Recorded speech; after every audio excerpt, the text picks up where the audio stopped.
പൂച്ച പതുങ്ങി പതുങ്ങി കടിച്ചുകൊണ്ടോടും. ദൂരെങ്ങും പോകരുത്. അതുമാത്രമോ, മഞ്ഞുകാലമാണ്. മാനത്ത് നിന്ന് ആലിപ്പഴം തലയ്ക്ക് വീഴും, തല മുറിയും.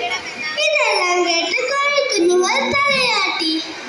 എന്നാൽ പുള്ളിക്കുഞ്ഞിന് ഇതൊന്നും മനസ്സിലായില്ല. അവൻ ചിന്തിച്ചു, ഞാനൊരു ആണല്ലേ, എന്നെ ആരുപദ്രവിക്കാനാ? അമ്മ വെറുതെ പറയുകയാണ്. ആര് വന്നാലും ഞാൻ അവരെ കൊത്തിയോടിക്കും.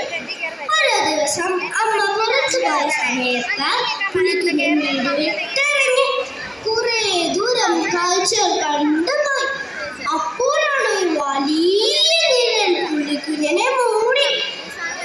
പുള്ളിക്കുഞ്ഞൻ ഭയന്ന് മുകളിലേക്ക് നോക്കി. അതാ മുകളിൽ ഒരു പരുന്ന് വട്ടമിട്ട് പറക്കുന്നു. കണ്ണുകളും കൂർത്തതും. അയ്യോ, എന്നെ കണ്ടാൽ കാലിൽ കോർത്തെടുക്കും. പുള്ളിക്കുഞ്ഞൻ ഒരു കല്ലിനടിയിൽ ഒളിച്ചിരുന്നു. നിഴലകന്നു പോയി. പുള്ളിക്കുഞ്ഞൻ പിന്നെയും നടന്നു. പെട്ടെന്ന് കരിയിൽ അമരുന്നൊരു ശബ്ദം കേട്ടു. പുള്ളിക്കുഞ്ഞൻ തിരിഞ്ഞു നോക്കി. അതാ കണ്ണ് നോക്കി നിൽക്കുന്ന ഒരു കരിമ്പൂച്ച. എന്റെ പുള്ളിക്കുഞ്ഞൻ ഒറ്റയോട്ടം. ഇതെന്താ, ചുറ്റും അപകടമാണല്ലോ. എങ്ങനെയെങ്കിലും വീട്ടിലെത്തണം. പുള്ളിക്കുഞ്ഞൻ വീട് ലക്ഷ്യമാക്കി നടന്നു.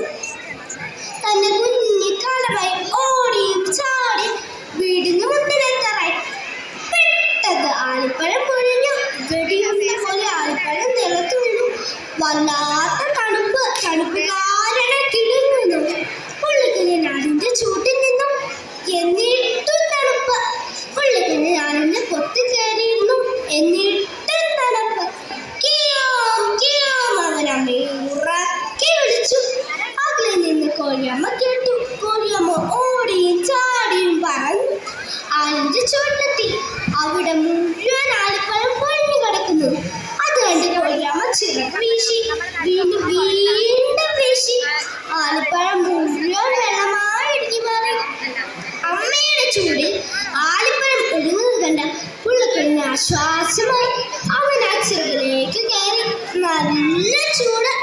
അവന്റെ കുളിര് മാറി. ഈ ലോകത്ത് ഇതുപോലെ സുഖമുള്ള ചൂട് എവിടെ കിട്ടും? ഇനി അമ്മ പറയുന്നത് കേൾക്കാതെ ജീവിക്കുകയുമില്ല. അമ്മയെ അനുസരിക്കണം. പ്രിയ കൂട്ടുകാരെ, എൻ്റെ ഈ കഥ നിങ്ങൾക്ക് ഇഷ്ടപ്പെട്ടു വരുന്നത് പുള്ളിക്കുഞ്ഞിനെ പോലെ നാം ഒരു ചെറിയ കുറുമ്പുകൾ കാട്ടാറില്ലേ? അതെല്ലാം മറന്ന് അമ്മ നമ്മളെ വാരിപ്പുണരും അല്ലേ? നാം നമ്മളുടെ മാതാപിതാക്കൾ പറയുന്ന കാര്യങ്ങൾ അനുസരിക്കാൻ ശ്രദ്ധിക്കണം എന്ന് ഓർമ്മിപ്പിച്ചുകൊണ്ട് എൻ്റെ ഈ കൊച്ചു കഥ നിർത്തുന്നു. നന്ദി, നമസ്കാരം.